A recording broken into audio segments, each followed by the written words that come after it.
شاعر اہل بیت جناب اظہار قمر صاحب، ان کے بعد شاعر ذکر فضائل احمد صاحب جناب تقی عباس قیامت صاحب۔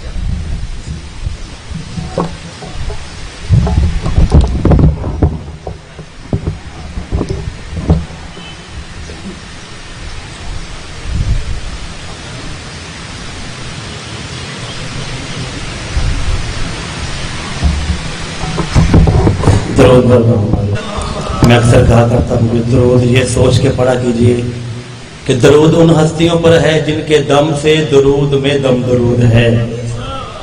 تو مل کے پڑھیے درود بآواز بلند۔ یہ ذرا سونل بھائی ذرا یہ ٹائٹ کر دیں اگر تو مہربانی ہوگی۔ سارے باجماعت تلاوت کیجئے درود کی مل کے اپنے مرحومین کے درجات کی بلندی کے لیے۔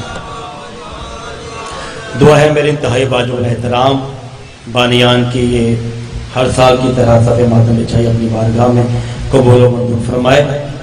ہمارے اسکاؤٹس کی مولا زندگی دراز فرمائے۔ سفیر ادا میرے انتہائی باجو احترام سید نوید شاہ صاحب مولا ان کا سایہ سلامت رکھے، بڑے بڑے دور جا کر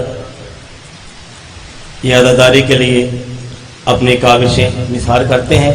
قبلہ ہمارے استاد محترم مولا کی زندگی دراز فرمائے۔ اپنے تمام آپ کی حاجات کی قبولیت کے لیے ایک ہی مرتبہ درود پڑھی اور مل کے پڑھی میں نوکری کا اللہم صلی علی محمد وآل محمد۔ اعوذ باللہ من الشیطان الرجیم، بسم اللہ الرحمن الرحیم۔ وقار ہستی بڑھانا حسین سے سیکھو۔ قبلہ یہی خطبہ کیونکہ دامن وقت میں اتنی وسعت نہیں، ہم خود بانے کی حیثیت سے ہیں، میرے بعد مجھ سے پہلے مجھ سے بہترین پڑھنے والے، میں ان کے درمیان زیادہ دیر حائل نہیں ہونا چاہتا، بس آپ کو چند معروضات آپ کی نظر کر کے جی بہت شکریہ جی آپ کی دعائیں میں بھائی جان کے حوالے میں عمر کرنا چاہتا ہوں۔ بابا جی میں نے ایک مشورہ دیا ہے اور بڑا قیمتی مشورہ ہے لیکن میں مفت دے رہا ہوں۔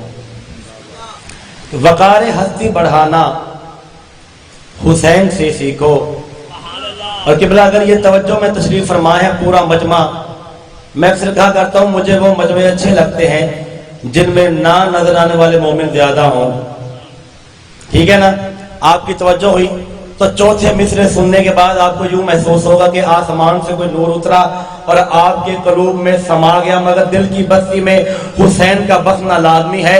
وقار ہستی بڑھانا، وقار ہستی بڑھانا حسین سے سیکھو، ارے کٹا کے سر کو اٹھانا حسین سے۔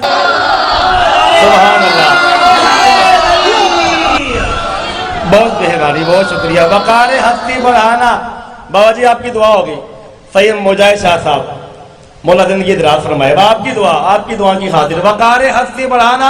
ابھی چوتھا مصرعہ رہتا ہے، وقار ہستی بڑھانا حسین سے سیکھو اور کٹا کے سر کو اٹھانا، توجہ، حسین سے سیکھو اور صراط خلد پہ، صراط میں نے راستہ، صراط خلد پہ، صراط خلد پہ، صراط خلد پہ چلتے ہوئے کہا حر نے کسی کو راہ پہ لانا حسین سے۔ علی علی علی یا علی، مجھے سب کچھ مل گیا، آپ کی داد میرے لیے متاع بیست ہے، مومنین سے دعائیں مل گئی، اتنی تو بات ہوتی ہے۔ صراط خلد پہ مجھے قسم سے آپ انصاف کیجئے، جیسے میں پڑھوں آپ نے ویسے نعرہ لگایا ہے، مہربانی کیجئے مل کے علی علی کیجئے، عبادت ہے۔ حیدری اور قبلہ یہ میرے پیچھے میرے دائیں بائیں سخی عباس علیہ السلام کے علم لہرا رہے ہیں، ہوائیں چل رہی ہیں۔ بسم اللہ، میرے بزرگ واجب الاحترام مولا ان کا سایہ ہمارے سنوں پہ سلامت رکھے، مولا ان کی نسلوں تک اس ذکر کی ودیت کو قائم رکھے۔ قبلہ ایک بات کرنا چاہتا ہوں بابا نوید شاہ جی کہ لوگ دیے جلاتے ہیں، جو علموں والے کے مرید بیٹھے ہیں، یہ جو علم کا دیا ہے نا بابا جی، یہ جو علم کا دیا ہے اسی نے سب کچھ کو دیا ہے۔ کب لوگ سمجھے میری بات ہے؟ جو علم کا دیا ہے اسی نے سب کو دیا ہے۔ اور باب الحوائج محسن بھائی فرما رہے تھے کہ باب الحوائج ہیں، کتنے باب الحوائج ہیں؟ میرے لیے سبھی باب الحوائج ہیں، باب الحوائج ہم نہیں کہتے۔ قبلہ اپنے لکھے ہوئے 4 مصرے پڑھنا چاہتا ہوں اور مومنین کی خاص علامہ صاحب تشریف لے ہیں، خاص توجہ چاہتا ہوں. یہ میں بھائی کی فرمائش میں پڑھا اور مولا اس کی دعائیں مستجاب فرمائے. جو بیمار ہے مولا انہیں شفائے دے. مولا میرے محترم بانیان کو میرے مولا سدا سلامت رکھے. ان کی جو حاجات ہیں اپنی بارگاہ میں قبول و منظور فرمائے. میں نے عرض کی کبھی زہرا کی دعاؤں کا اثر کہتا ہے. سلامت رہیں آپ. توجہ شرط ہے. کبھی زہرا کی ہم نہیں کہتے باب الحوائج. دیکھیے گا چوتھے مصرے میں کیسی بات ہے کہ کبھی زہرا کی دعاؤں کا اثر کہتا ہے. کبھی زہرا کی دعاؤں کا اثر کہتا ہے. کبھی عین اللہ اسے نور نظر کہتا ہے. آپ سلامت رہیں. آپ سلامت رہیں. کبھی زہرا کی دعاؤں کا اثر کہتا ہے. کبھی عین اللہ اسے نور نظر کہتا ہے. کبھی عین طیب بھائی دعا چاہتا ہوں آپ کی. کبھی عین اللہ اسے نور نظر کہتا ہے. اور مولا عباس سے ہم کیوں نہ مرادیں پائے, علم کا در اسے حاجات کا در کہتا ہے. حیدری. آخری 4 مصرے کیونکہ ہم بانی کی حیثیت ہے. مصعب میرا بھائی پڑھے گا, قبول کیجئے گا میری نوکری. میں نے پہلے کیا بانی کی حیثیت سے ہیں, ہمیں انہیں ٹائم دینا چاہیے. حاضری ہو گئی, ڈیوٹی ہو گئی, مجھے دعائیں مل گئی, مجھے سب کچھ مل گیا. بس آخری 4 میں سے بابا نوید شاہ جی میدان کربلا میں نے سرکار کی خاموش جنگ بھی لکھی ہے. وہ پھر کبھی موقع ملا تو مولا عباس کی خاموش جنگ, جو شکست کو جب دشمنوں نے کہا نا تیرے پاس نہ تلوار ہے, نہ تیر ہے, نہ بھالا ہے, نہ تبر ہے, نہ چھری ہے, نہ تلوار ہے, نہ کٹاری ہے, نہ ہی ڈھال ہے, عباس تو ڈھال تو لے کے آتا. عباس نے مسکرا کے فرمایا جو شکست کو ارادے سے فتح میں ڈھال دے اسے ڈھال کی کیا ضرورت. اب یہ لمبی بات نہ ہو جائے, بس 4 مصرے. اب عرب کے لوگ قبلہ تانا دیا کرتے تھے. انہوں نے کہا ہم نے تمہیں حج نہیں کرنے دیا, تم لوگوں نے حج کو عمرے میں تبدیل کیا. عباس نے فرمایا زین اشہل پہ وارث ممبر سلونی کھڑا ہوا, 9 لاکھ کی آنکھوں میں آنکھیں ڈال کے بس آخری 4 مصرے اور تقی بھائی کے حوالے ممبر.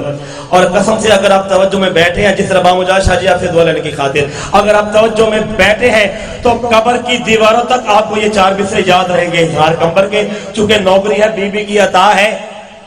ادھر کہا تم نے حج کو عمرے میں تبدیل کیا غازی, ہم لوگوں نے تمہیں حج نہیں کرنے دیا. عباس نے فرمایا یہ حج اصغر تھا, ہم نے حج اکبر کے لیے اکبر کو تیار کیا ہوا. اور یہ آنے والی صدیاں بتائیں گی میرے روضے پہ جانا, کربلا جانا, میرے روضے پہ جانا.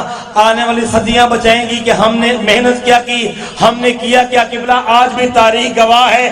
زائرین عباس کے روضے میں جاتے ہیں, یہ جو پانی گھومتا رہتا ہے, مولا عباس, اگر خیال نیا لگے میرے لیے نہیں بولنا, ذکر کے لیے بولنا ہے, اظہار کمبر کے لیے نہیں بولنا, ذکر کے لیے بولنا ہے. عباس نے فرمایا عباس کے مزاج معلّہ کی بات ہے.